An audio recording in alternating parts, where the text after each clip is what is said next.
ওদিকে তাকিয়ে বলো মোহাম্মদ, ওদিকে তাকিয়ে বলো।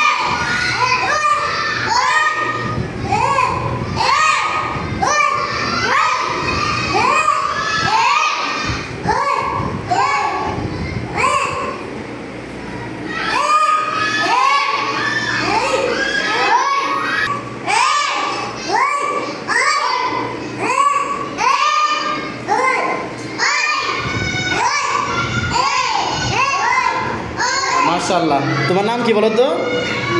হ্যাঁ, আহম্মদ নাকি মোহাম্মদ? মোহাম্মদ। আসসালামু আলাইকুম। আমরা দেখছি ও নিজে নামটা এখনো ক্লিয়ারলি বলতে পারছে না। ওর বয়স কত? তোমার বয়স কত বাবু? বলছি তোমার বয়স কত বলো। ও আসলে ও নিজের বয়সটাও বলতে পারে না। কতটা ছোট যদি আমি দেখাই, দেখেন একেবারে ছোট, একেবারে ছোট। দেয়াল থেকে হ্যাঁ আমি লিখেছি মূলত উপরে, কিন্তু ও হচ্ছে হাত দিয়ে স্পর্শ করতে পারছে না, এজন্য লেখাটা আর একটু নিচে নামিয়ে দিয়েছি, কিন্তু ঠিক মতো সুন্দরভাবে ঠিকই বলতে পারছে। আহমদ, এটার নাম কি বলো তো? এ মাশাআল্লাহ। এটার নাম কি বলো তো? ওই মাশাআল্লাহ। আবার বলো তো এটার নাম কি? হ্যাঁ, এটার নাম কি বলো তো? ওই। দেখেছেন, আলহামদুলিল্লাহ। এটা আসলে প্রথমত হচ্ছে আল্লাহর করুণা, দ্বিতীয়ত হচ্ছে আমাদের হোসেন ইসলামী একাডেমি মাদ্রাসার শিক্ষকরা যথেষ্ট পরিমাণ বাচ্চাদের প্রতি যত্নশীল এবং পরিশ্রমী। এই বাচ্চাগুলোকে, যে বাচ্চা একেবারে ছোট, আমি যদি দেখাই অত্যন্ত ছোট, সে নিজের নাম বলতে পারছে না, নিজের বয়স বলতে পারছে না। তোমার আব্বুর নাম কি?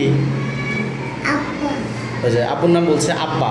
সে বুঝতেই পারছে না যে আব্বুর নাম কী বা বলতে হবে, নাম বললে কী বলতে হয়, একটা ব্যক্তির পরিচয়, এটাও সে ঠিকমতো বলতে পারছে না। তো কিন্তু আলহামদুলিল্লাহ, আল্লাহ তাআলার করুণা এবং আমাদের চেষ্টায় বাচ্চারা ঠিকই পড়া পাচ্ছে।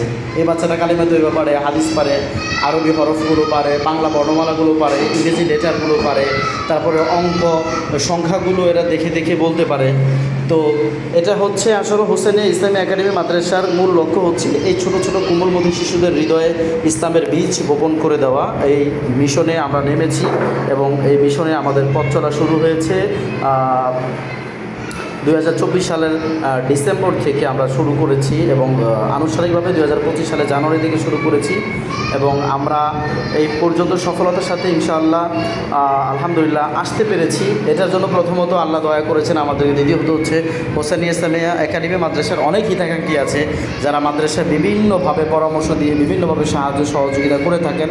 তো আমরা তাদের জন্য দোয়া করি। আসলে প্রতিদিন আসরের পরে আমাদের ছাত্ররা নামাজ পড়ে ইজতেমাই আমল করে আমরা সবার জন্যই দোয়া করি।